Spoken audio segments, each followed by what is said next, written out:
বিসমিল্লাহির রহমানির রহিম। প্রিয় শিক্ষার্থী, আজ আমরা আমাদের অনলাইন ভিডিও ক্লাসে কেআইপি কেএসপি সংক্রান্ত গাণিতিক সমস্যার সমাধান দেখব। এখানে আমি আগে থেকে একটি গাণিতিক সমস্যা লিখে রেখেছি, একটি অঙ্ক। এটি হচ্ছে 5 মিলিলিটার 0.5 এম এবি লবণের দ্রবণে 0.5 মিলিলিটার 0.1 এম এক্সওয়াই লবণের দ্রবণ যোগ করা হলে কোনো পদক্ষেপ পড়বে কিনা তা গাণিতিকভাবে বিশ্লেষণ করতে হবে। এই হচ্ছে প্রশ্নটা। এখানে আরেকটা তথ্য দেওয়া আছে, AY2 এর KSP 1.85 ইন্টু 10⁻8। এই সর্বশেষ তথ্য থেকে আমরা বলতে পারি আসলে এখানে AY2 এই যৌগের কোন পদক্ষেপ পড়বে কিনা এটা আমাদের দেখতে বলা হচ্ছে। তাহলে আমরা কিভাবে এটা সমাধান করতে পারি এখন ধাপে ধাপে সেটা দেখব। প্রথমে আমরা লবণ দুইটার বিক্রিয়া ঘটাই এবং দেখি সেখানে কি উৎপন্ন হয়। এ বি যোগ এক্স। তো এখান থেকে একটা যৌগের কথা বলা হচ্ছে AY2, তাহলে অন্য যৌগটা কি হবে? BX2। অর্থাৎ এই BX2 পদক্ষেপ পড়বে কিনা এটা আমাদের দেখা লাগবে না, কারণ ওর কোনো KSP দেয়া নেই। কিন্তু AY2 এর KSP দেয়া আছে, আমাদের দেখতে হবে এই AY2 এর পদক্ষেপ পড়বে কি পড়বে না।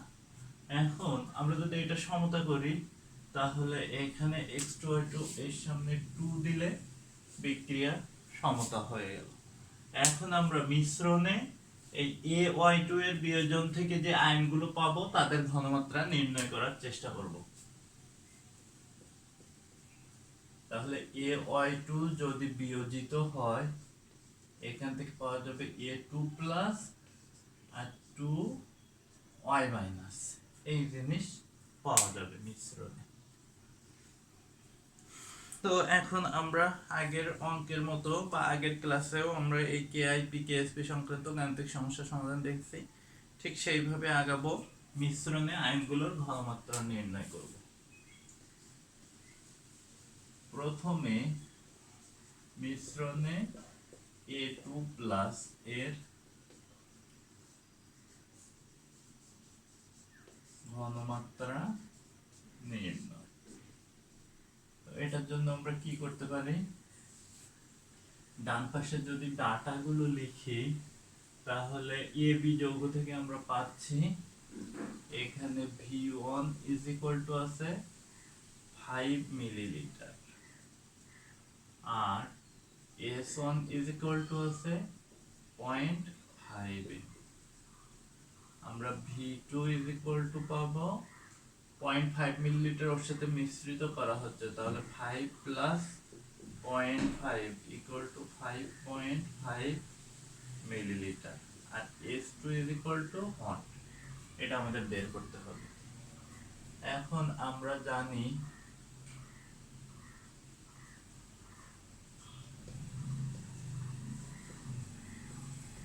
V1 S1 is equal two V2 S2। তাহলে এখান থেকে S2 is equal two V1 S1 by V2। V1 হচ্ছে 5, S1 হচ্ছে 0.5 আর V2 হচ্ছে 5.5। এটা ক্যালকুলেশন থেকে যেটা আসবে সেটাই হচ্ছে আমাদের মিশ্রণে A2 প্লাস এর ঘনমাত্রা।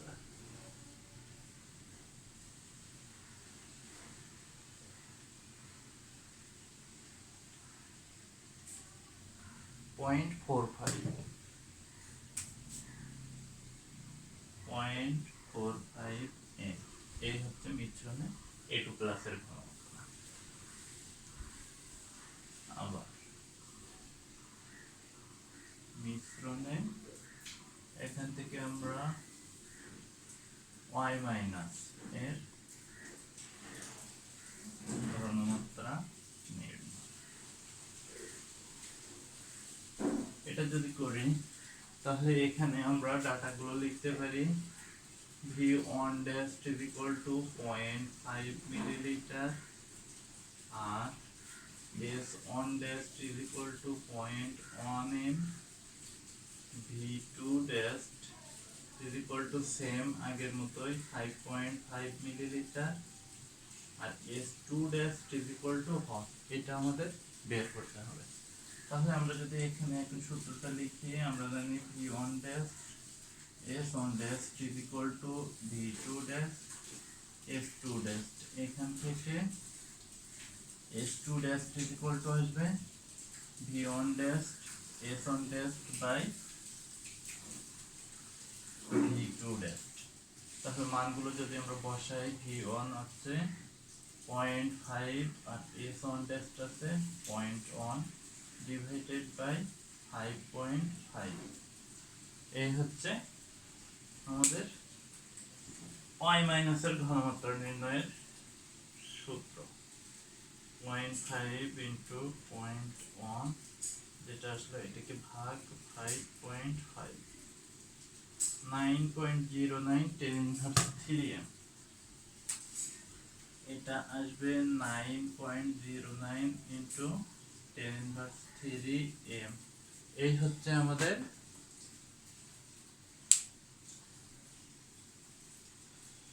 y মাইনাসের ঘনমাত্রা। এখন আমরা KIP নির্ণয় করব।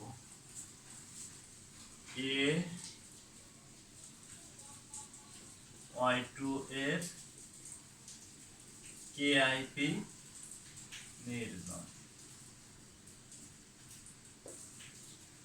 তাহলে এখান থেকে আমরা AY2 এর বিয়োজন দেখছি, এখানে KIP is equal to আসবে A2 প্লাস তার ঘনমাত্রা গুণ এখানে আসবে y মাইনাস এর ঘনমাত্রা তার square.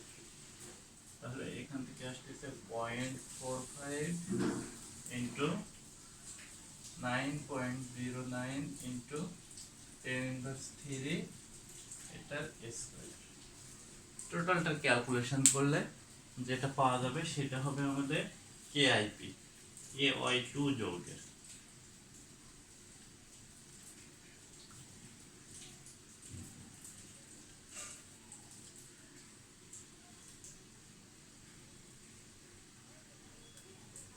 Three 3.7 on 8 10 inverse 5, 3.7 on 8 into 10 inverse 5, এই হচ্ছে KIP AY2 যৌগ। তাহলে দেখো আমরা যদি এখন এখান থেকে KSP এর সাথে KIP তুলনা করি, KSP হচ্ছে 1.85 10 inverse 8, অনেক ছোট, কিন্তু KIP 10 inverse 5 এটা বড়। তাহলে আমরা বলতে পারি যেহেতু KIP is greater than KSP, অতএব AY2 যৌগের পদক্ষেপ পড়বে। এই হচ্ছে গাণিতিক সমস্যাটার সমাধান। আশা করি তোমরা বুঝতে পারছো। পুরোটাই বোর্ডে আছে, সুন্দরভাবে দেখে নাও এবং এটা নিজেরা সলিউশন করার চেষ্টা করবে। এই ধরনের সমস্যাগুলো আমরা এই ধরনের বিভিন্ন গাণিতিক সমস্যা এর আগেও দেখছি, আজকেও আরো কিছু দেখব।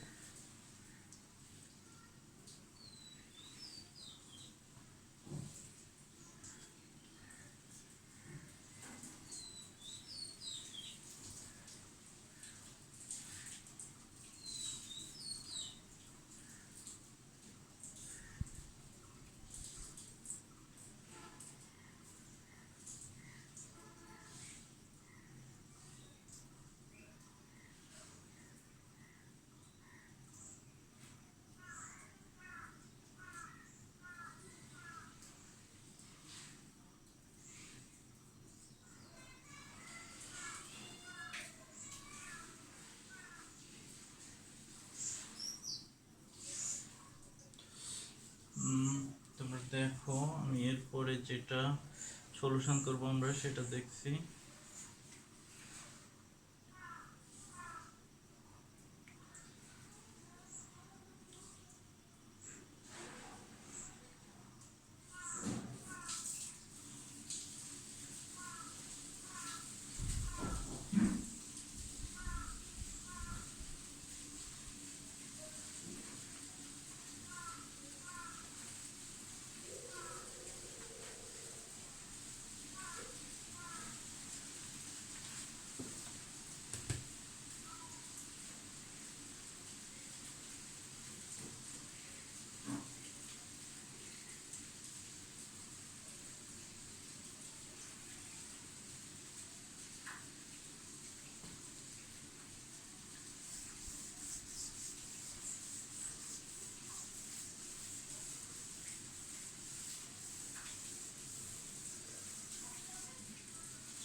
এরপরে আমরা যেটা দেখব, এখান থেকে অনেকগুলো সমাধান তোমাদের বইয়েই দেওয়া আছে। এখানে আমি লিখছি 27°।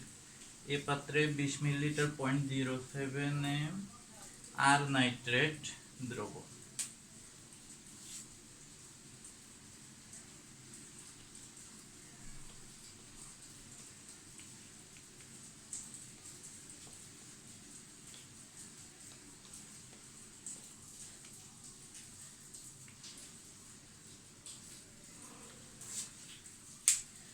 এ পাত্রে 20 মিলিলিটার 0.07 এম আর নাইট্রেট দ্রবণ এবং বি পাত্রে 16 মিলিলিটার 0.1 এম QCl দ্রবণ।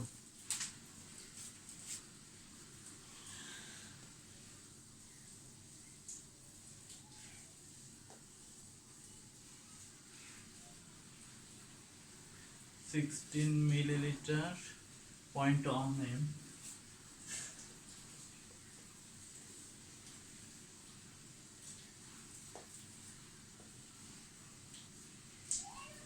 দ্রবণ আছে।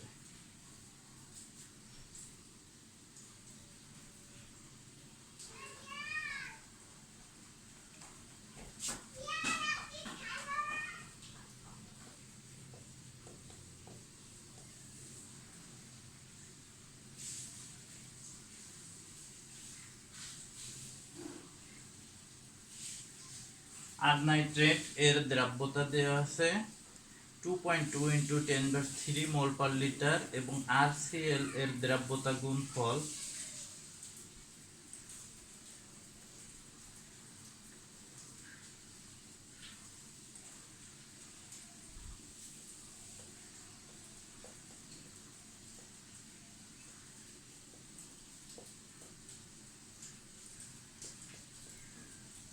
ASP, এটা দেওয়া আছে 4.8 10⁶।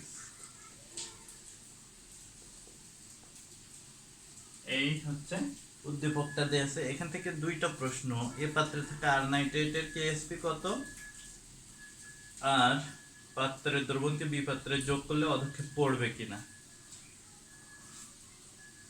ক নম্বরে হচ্ছে আর নাইট্রেট এর KSP কত এটা বের করতে হবে। আর খ নম্বর হচ্ছে এ ও বি পাত্রের দ্রবণের মিশ্রণে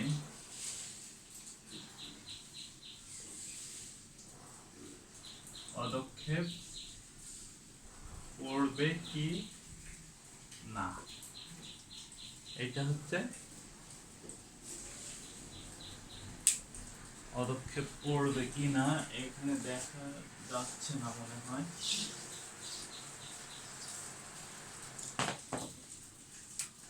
এটা হচ্ছে অধক্ষেপ পড়বে কি না। এই হচ্ছে প্রশ্ন দুইটা।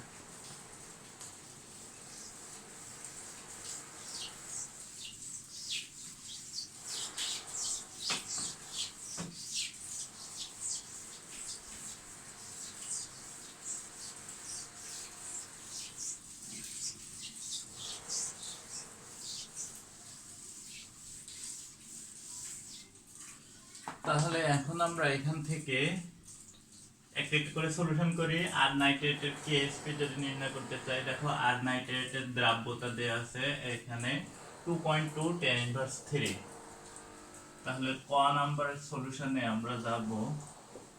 আর নাইট্রেট যখন বিয়োজিত হবে তখন এখান থেকে R+ আর NO3- এটাই আসবে। তাহলে এই ক্ষেত্রে আর নাইট্রেটের দ্রাব্যতা যদি S হয়, আর প্লাসের দ্রাব্যতা হবে S, এইটাও হবে S। এখন KSP এটা সমান কি আসবে, S গুণ S = S²।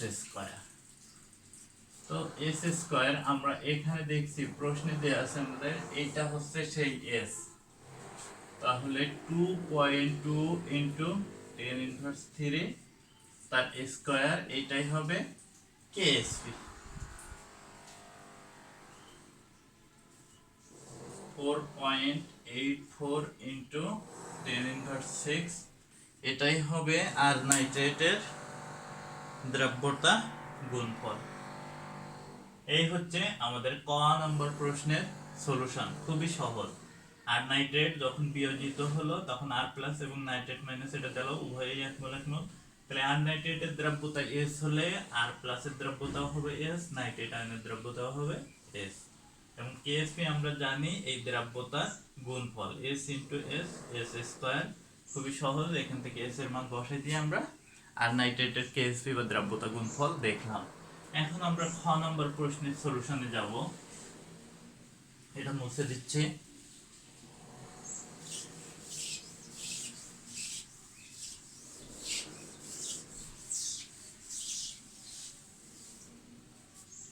হতে পড়ছে এই পাত্রের দ্রবণ দুইটা মিশ্রিত হলে অদক্ষেপ পড়বে কিনা। এই ধরনের সমস্যা আমরা আগেও সমাধান দেখেছি, এখন এটাও দেখব। আমাদের মিশ্রণে কি ধরনের অদক্ষেপ পড়বে সেটা দেখতে হবে। তাহলে দেখো এখানে দ্রব্যতা গুণফল দেয়া আছে আর সিএল এর, অর্থাৎ আমরা যদি যৌগ দুইটার মিশ্রণ থেকে কি কি উৎপন্ন হচ্ছে এটা দেখতে চাই, আর NO3 প্লাস আরেকটা বি পাত্রে আছে QCl, তাহলে এখান থেকে উৎপন্ন হবে কেএসপি দেয়া আছে আমাদের RCl এর, তাহলে এই RCl উৎপন্ন হবে আর উৎপন্ন হবে কিউ নাইট্রেট, এটা উৎপন্ন হবে। তো এই কিউ নাইট্রেটের কেএসপি কিন্তু আমাদের দেয়া নেই, সুতরাং ওর অদক্ষেপ পড়বে কি পড়বে না ওটা আমাদের দেখতে হবে না। কেএসপি দেয়া আছে শুধু RCl এর, আমরা এইটার ক্ষেত্রে দেখব অদক্ষেপ পড়বে কি পড়বে না। এবং এইটা দেখার জন্য আমাদের মিশ্রণে আর প্লাস এবং সিএল মাইনাস এই দুইটার ঘনমাত্রা নির্ণয় করতে হবে। মিশ্রণে আর প্লাসের ঘনমাত্রা নির্ণয়।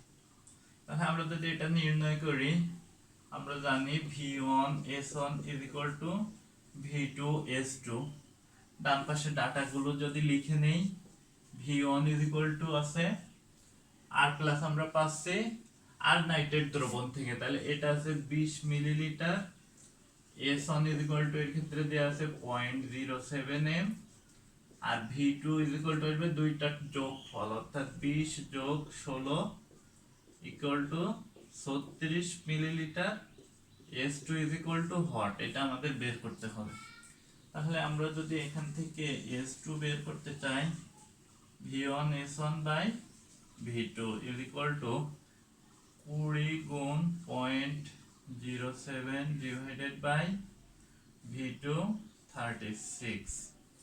এটার ক্যালকুলেশন করে ফেললে যেটা আসবে সেটাই হচ্ছে আমাদের মিশ্রণে আর প্লাসের ঘনমাত্রা। 20 into 0.07 divided by 36 is equal to 0.388, এই টাইপ 3888 এত এম, অর্থাৎ সবগুলো এইটা ভাবে চলতেছে। আমরা 0.0388 ক্লিয়ার। আমি আবার লিখি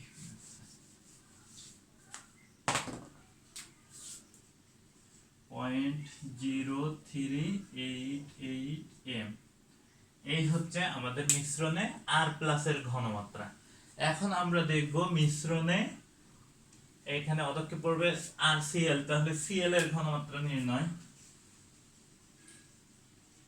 মিশ্রণে Cl মাইনাস থার্ড ব্র্যাকেট দ্বারা ঘনমাত্রা বোঝায়, একবারেই লিখে দিলাম, এটা নির্ণয়। তাহলে এখান থেকে আমরা বলতে পারি V1 dashed S1 dashed is equal to V2 dashed S2 dashed। এর ক্ষেত্রে আমরা যদি লিখি V1 dashed is equal to আসবে 16 millilitre, S1 dashed is equal to এখানে দেয়া আছে 0.1 m, আর V2 dashed সেম আগের মতোই 36 millilitre, S2 dashed is equal to hot, এটা আমাদের বের করতে হবে। তাহলে আমরা যদি এখান থেকে এখন S2 ড্যাশ বের করতে চাই, তাহলে V1 dash S1 dash by V2 dash equal to কি আসবে, V1 আছে 16 ইন্টু S1 আছে 0.1 ডিভাইডেড বাই V2 তে আছে 36। তাহলে 1.6 কে 36 দ্বারা ভাগ দিলে আমরা রেজাল্ট পেয়ে যাব 1.6 ডিভাইডেড বাই 36 0.044 এভাবে চলতে আছে 0.0444 m। এই হচ্ছে আমাদের মিশ্রণে Cl এর ঘনমাত্রা। এখন আমরা RCl এর KIP নির্ণয় করব। এখন RCl এর KIP নির্ণয়, তাহলে KIP RCl যদি বিয়োজিত হয়, দুইটাই এক মোল দেবে। এখান থেকে আমরা এখান থেকে যদি RCl এর বিয়োজনটা দেখে নেই,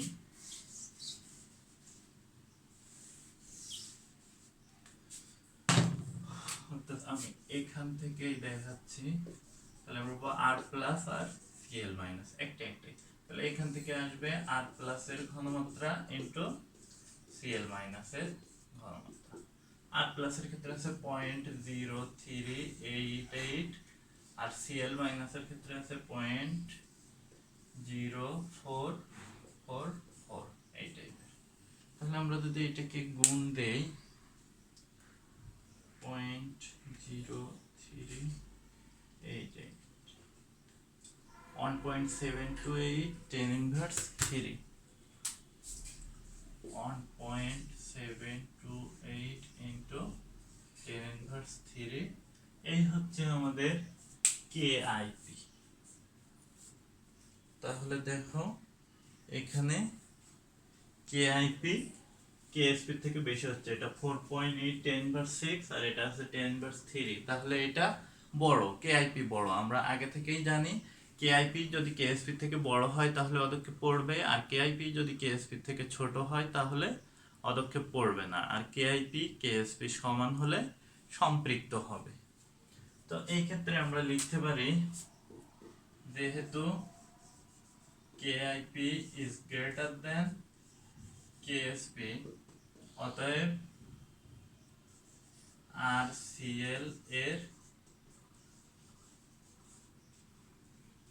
পদক্ষেপ পড়বে, এটা আমরা বলতে পারি। এই হচ্ছে গাণিতিক সমস্যাটার সমাধান। তো এই ধরনের গাণিতিক সমস্যা বইয়ে অনেকগুলোই আছে, উদাহরণেও দেয়া আছে। উদাহরণ দেখে তোমরা প্র্যাকটিস করতে পারো এবং উদাহরণের ওই সমস্যাগুলোর আলোকে শিক্ষার্থীর কাজ বা অনুশীলনীতে যে সমস্যাগুলো দেয়া আছে এগুলো তোমরা সমাধান করতে পারবে।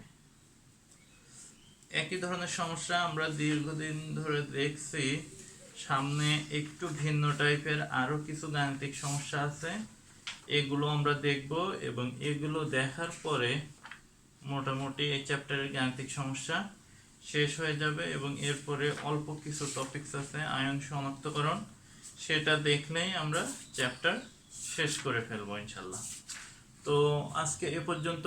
তোমরা সবাই ভালো থাকো, এই মহামারীর মধ্যে সাবধানে থাকো, সুস্থ থাকো এবং নিয়মিত বাসায় পড়ালেখা করো, অনলাইন ক্লাস এগুলো দেখো, ভিডিও ক্লাস, এবং কোথাও কোনো সমস্যা হলে অবশ্যই স্যারদের কাছ থেকে জেনে নিবে। আল্লাহ হাফেজ।